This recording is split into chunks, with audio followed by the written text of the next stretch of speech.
My name is Ryan Collins, and for most of my marriage, my wife Sophie made me feel like I was never enough.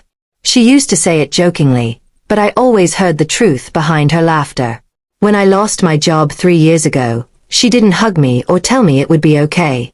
She sighed and said, "Maybe now you'll stop wasting time on those stupid business ideas."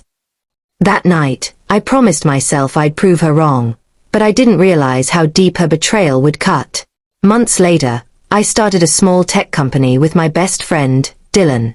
We worked out of my garage, long nights and endless coffee. Sophie mocked me at first, calling it, "your little man cave." But when I started getting investor calls, her tone changed. She suddenly became interested, started asking about our progress. But then came him, Mark, her old college friend. He was rich, charming, everything she thought she wanted. When I met him at a charity gala, she practically glowed around him. He complimented her dress. She blushed. When I tried to hold her hand, she pulled away. Later that night, I overheard her telling her friend, "Ryan's nice, but Mark is a real man." That broke me. I didn't confront her. I just went silent and poured myself into my work. The company took off faster than I imagined. We landed $1 million contract, then another. But I kept it quiet. I wanted to see how far her act would go.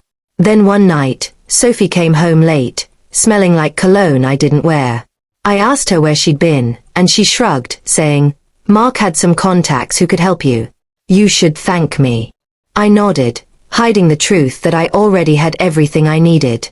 A month later, I invited her to a business dinner. When she arrived, she froze. Mark was there too, but not as a guest. He was pitching his failing company to me. I was the investor. He didn't even know who I was until he saw my name on the presentation. Sophie looked between us, realizing too late what had happened. Mark stumbled through his pitch, sweating, while I calmly said, "Thanks, but I only invest in people I can trust." Sophie turned pale. After that night, she begged to talk.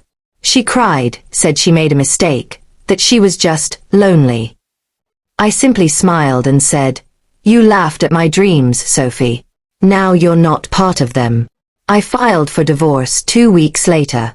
6 months on, my company's worth 8 figures, and I've rebuilt my life.